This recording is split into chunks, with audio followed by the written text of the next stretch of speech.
There's forgiveness because the Bible tells us that. But remorse, I have none.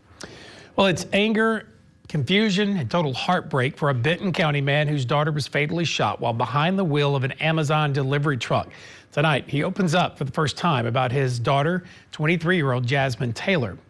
It's the call no parent wants or should ever receive. On February 5th, Charles Taylor of Avoca got a call that his daughter, Jasmine, was in a Missouri hospital about an hour away.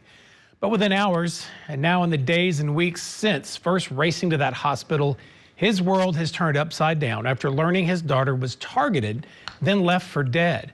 Tonight, he takes us inside his hunt for answers and justice for Jasmine's accused killer. Basically, she hadn't even started life yet. She was only 23 years old. Charles Taylor's words are left to carry all of the weight. I liken his emotions to a ticking time bomb with no idea when it may explode. I have a hard time showing emotion. Even before this? Yeah. My mom died and was buried on my birthday. That was 2 years ago, and now for the last month, his heart is being pushed to its limits once again. Jasmine Sky Taylor was one of his 8 kids. She was the second to the youngest. And lived here in Avoca with Charles throughout her childhood and all the way through her time at Rogers Heritage High School. And finally, after a host of different jobs, she landed with Amazon as a driver just a few months ago. She loved her job. Never could her Joplin co-workers ever imagine they'd be holding a memorial for one of their newest drivers just 3 months later. But on the evening of February 5th, while Jasmine was making deliveries near Wentworth, Missouri, Charles received a phone call after Jasmine's vehicle was found crashed. When I got there, then they informed us that she had been shot. Court records show 64-year-old Thomas Coy allegedly admitted to investigators he shot a pellet gun at the Amazon vehicle.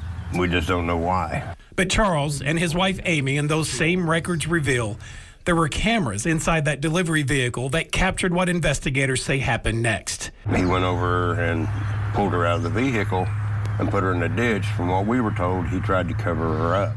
Yet during Coy's arraignment on first-degree murder and other charges last month, he pled not guilty. For Charles, he says it's Coy's complete lack of remorse that's left his heart broken over the loss of his daughter and hardened for the man he says took her life. There's forgiveness because the Bible tells us that.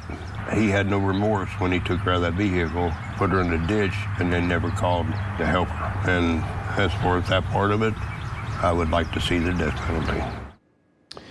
Coy's next court date is in April. Charles tells me they will hold a special remembrance and memorial for Jasmine later this summer on July 12th at the Avoca City Park.